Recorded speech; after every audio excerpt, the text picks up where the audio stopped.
Imagine a company so powerful that a simple sticker can make or break millions of dollars worth of collectibles, and whose mistakes helped create one of the biggest scandals in the hobby's history.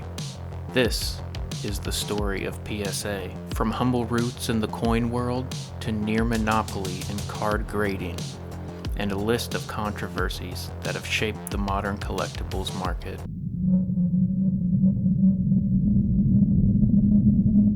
It didn't start with baseball cards. It began with coins. In the mid-1980s, professional coin grading service PCGS was already grading millions of coins, building a reputation for consistency and trust in the numismatic world. Then, in 1991, entrepreneur David Hall expanded into a brand new frontier: sports and trading cards, launching Professional Sports Authenticator as part of Collector's Universe. At the time, card collecting was booming, but riddled with chaos. There was no universal standard for grading condition. There were fake and altered cards everywhere, and buyers were unsure if what they were paying for was real or worth the price. PSA aimed to fix that with a 10-point grading scale and tamper-evident slabs. What started as a niche service would redefine the entire hobby.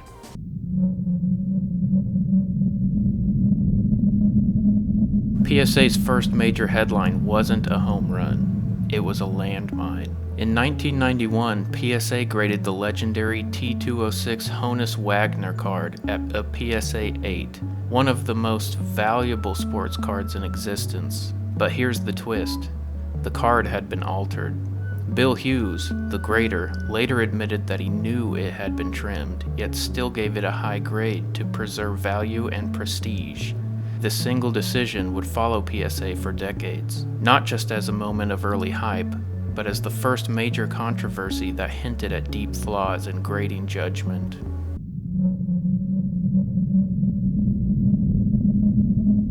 Through the late 90s and early 2000s, PSA became the trusted third-party collectors wanted. As online marketplaces like eBay grew, buyers clung to PSA slabs as protection against fraud. By 1998, PSA had graded its 1 millionth card, a turning point showing third-party grading was becoming mainstream. But with growth came new problems. Collectors began noticing something troubling. Two identical cards could receive dramatically different grades. Cards with obvious flaws got high grades, and others that looked better were graded lower. This wasn't a small gripe. It became a long-running complaint in the hobby.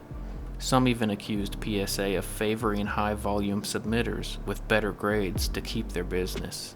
One alleged class action lawsuit claimed PSA graded altered cards and profited off inflated values, contradicting their own guarantee. Whether true or not, it poured gasoline on the narrative that PSA wasn't as objective as fans were told. More growing pains came with a rise in submitters, leading to much longer return times. Collectors complained of months turning into years with no sign of their cards.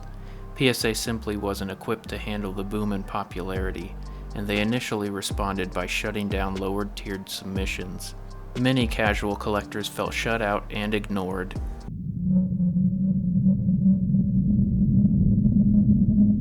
In 2019, online collectors began identifying hundreds of altered cards that had been graded and sold as authentic, even though they had been altered to improve their condition.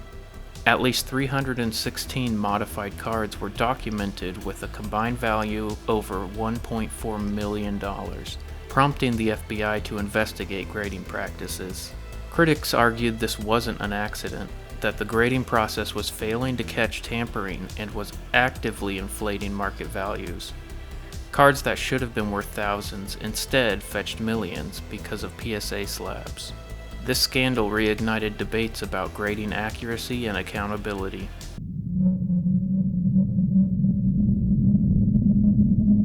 PSA has also faced high-profile lawsuits alleging mishandling and grading mistakes with extremely valuable cards. In Card Registry vs. Collector's Universe, PSA was accused of authenticating a 1980 Larry Bird Magic Johnson rookie card that was later claimed to have been tampered with after the sale.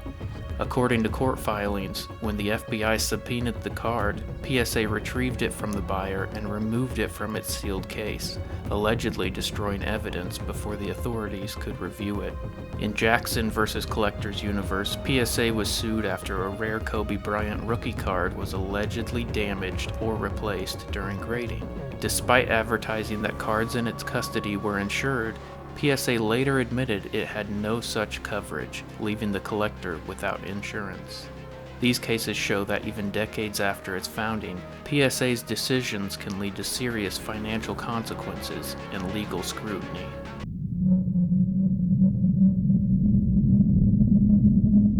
PSA has also faced controversy for perceived preferential grading when working with partners like Backyard Breaks, a major card streaming service.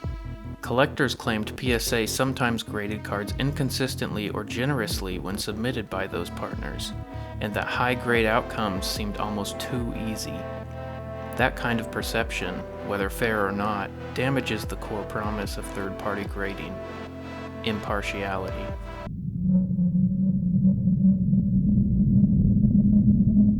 Today, PSA dominates the grading market, often with over 90% market share.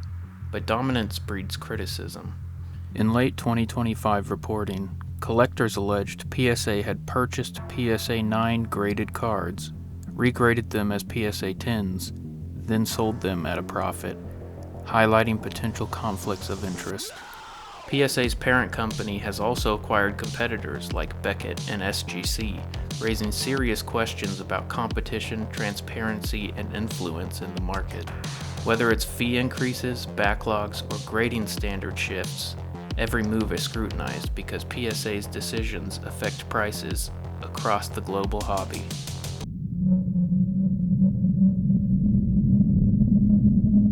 PSA transformed the hobby. It brought order where there was chaos, but also centralized trust in a single authority. From early controversies to modern scandals, PSA's history shows the double-edged nature of power in collectibles. Because when a label decides what something is worth, the question becomes, who grades the grader? Only time and transparency will tell.